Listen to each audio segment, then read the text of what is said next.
ওটা ওটা কেন নিষেধ তো, নিষেধ নিষেধ স্পষ্ট কবিরা গুনাহ, মানেন আর না মানেন।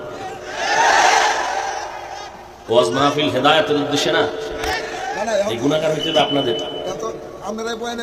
না, আমি বলি না। এ নিয়ে মওদুদীর মুরিদ যারা এরা বলে আমরা মওদুদী পন্থী না, আমরা দেওবন্দি, আমরা আহলে হক, আমরা বাতিল না।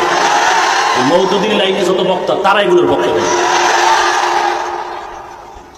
এই বন্ধ করো এগুলো, হালাল ভাবে হবে, বরকত বেশি হবে ইনশাআল্লাহ।